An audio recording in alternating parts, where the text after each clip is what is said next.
Minsan nga, hindi mo pa madadrop yung pasahero mo, may nakaabang na. Talaga? Oo. Parang 5 minutes na drop off mo, may nakaabang na siya. Oo. Pero malapit lang din doon sa pagbababaan mo. Ah, okay.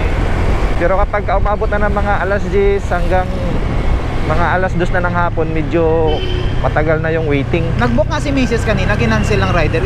Siguro kasi parang 8 minutes yung layo niya pa sa akin kanina eh. Malayo.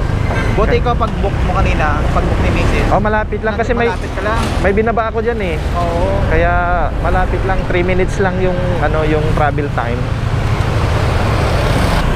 Hindi siya nag-auto accept sa booking. Auto accept ako, sir. Ha? Auto accept. Ah, auto accept ka? Oo. Pero may distance yung layo. Wala. Depende, basta kung sino yung pinakamalapit doon sa area ng nag-book, Ah, nag-auto. Ay, maganda. yun no? yung makakakuha. Gusto mo kumaliwa dyan o kumanan? Saan tayo, sir? Ikaw, ano gusto mo? Tapos kaliwa tayo sa may SNR. Ah, okay, sige. Agits makakuha mo daan? Oo. Sige, doon na lang tayo. Para mas nakakaya. Wala namang siksikan ngayon sa may SM Masinag. Oo. Puro ka na biyahe niyan para Monday to Sunday, walang pahinga. Hindi, sideline ko lang to. Ah, may trabaho ka din? Oo. Ah, very good. Kapag ka walang pasok, kaya bumibiyahe. Oo. Matagal din ako nagmumotor noon. Oh. Yung last ko na motor yun, NMAX. Oh, asan yung motor mo, sir? Na ako eh. Asan motor mo? Binenta ko na. Nag 4 wheels na ako. Ah, naka 4 wheels Oo, ka. pinayos ko doon sa Prestige eh. Ah. Kaya nag-commute ako papunta trabaho. Kaya pala. Abot ako ng Quezon noon sa ride.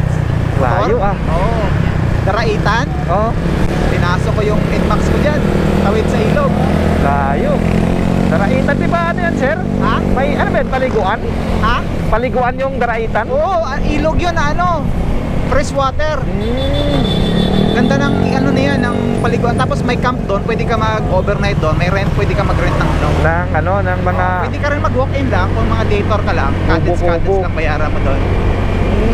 Pero kung gusto mo overnight, meron din doon. Mayroon silang yung parang camping tent. Oo, Oo. Ganda. Tapos ilang oras ang biyahe? siguro wala pa 2 oras eh. Oh, Kasi dire-diretso papuntang Regina Rica, alam mo 'yan? malapit lang. Andaan mo niyan sa may sa may Marcos Highway. Marilaki, oo. Marilaki. Tapos Regina Rica, ano tawag yun? Sampaloc. Sa Lagpas Palok. pa. Oo. Kaliwa tayo sa taas. Kaliwa pala, kaliwa. Sorry. Itong area na to na Libis, papuntang Marikina o Santa Lucia na walang biyahe na direkta. Jeep.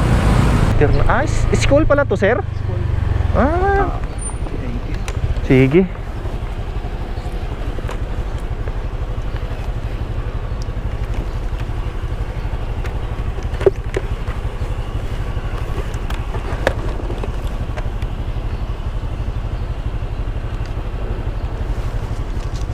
Sir, okay na. Salamat. Okay na to. Thank you, bossing. Ay. 160 yung kanyang fare, mga sir. Binigay ni sir sa atin ay 200 pesos.